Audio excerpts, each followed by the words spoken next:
Hey guys, how you doing? Welcome to another edition of the ATS Stats tutorials. And in this video, we're going to talk about the law of average pick. And if you go to your dashboard here at atsstats.com, go to Ron's favorites, go to law of average picks, and it's going to take you to this page. And I got this idea many moons ago from my good friend Ross the Boss Benjamin. And we were talking one day, and I said, let's talk about some of our top betting tips that that we can share with each other. And he told me his, and this was one of his favorites, and it was such a good one. I said, you know what, I got to make a feature out of it. And what you want to do is, and it works really good in spread sports, not so much in the money line sports like NHL or MLB, but anytime you're playing with the spread sports, check this out. So the way the system works is like this. So you want to play on a team that lost their last game straight up and against the point spread versus a team that won straight up and against the point spread. And the reasoning is obviously the law of average theory, just like what the title says.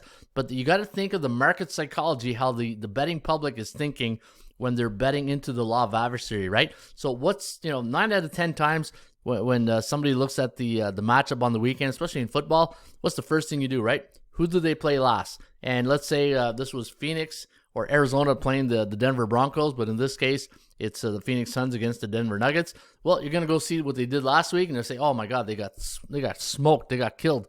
They're going to get killed this week. That's the mindset that people have, right? But, there's an old saying, and I use this in coaching, right, is that the most important play, the most important game in sports is the next game. And with using that type of mentality and that mindset, you really got to incorporate that into your sports betting handicapping. And because, you just situational handicapping or something situational might have happened in that game. It could have been a downpour, could have been -3, it could have been a wind, could have been, say in Chicago where it's so cold and windy, and next thing you know, they're playing in LA the next game, right? So a lot of factors could come into play, but you got to have this mindset of a clean slate the next week. And this is really a good tool to use. So what you want to do is you go to your law of average pick and you go to a sport like, say, for instance, the NBA. So Phoenix, they lost their last game against Denver. But again, playoff, apples and oranges, right? When you get in the regular season compared to the playoffs, it's apples and oranges. For Major League Baseball, I find it's a little difficult to do because of you're playing the same team 3 and 4 games in a series, right? So you can see, and I just find I like the fact that sometimes, I don't like the fact that when you think in baseball, if it's game 2, game 3, game 4 of a series, obviously the law of average is not going to come into play, right? But maybe it will on the run line. So maybe that's the factor you got to look instead of straight up. Maybe on the run line. Hey, I just thought of that there right now. Maybe I just got to incorporate that into the feature. Maybe have like a ATS column. Hey, that's why we do these tutorials, because we're brainstorming as we network along.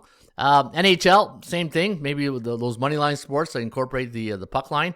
But again, when it comes to CFL, NBA, NFL, college football, this is a great tool that you want to use in the season, and hopefully it helps you. And you know what I really liked about this feature in college football, when you got like 100 games on the weekend, it's I always say, right, when you're looking at the board on a college football weekend, you need a process of elimination, and to me, this is a really good process of elimination. This way, if you don't want to start, and if it's a system or something you believe in your handicapping methods, then this way it eliminates half the board in your golden rules of sports betting, right? So it's a good way to eliminate those games that you probably weren't looking at, like as a -25 favorite when Michigan's facing, I don't know, say Michigan State or something like that. But yeah, you want to really check this out on a college football Saturday. I tell you, it saves you a lot of time when you're doing your handicapping. All right, enjoy the rest of the website. And again, if you have any questions about some of the features, you can always reach me right here at atsstats.com. Once you get to the website, go to the bottom of the page. You're going to see a little contact us button. And once you hit that, you're going to take it to a form. So fill out the form, and I'll get back to you as soon as I can. Cheers.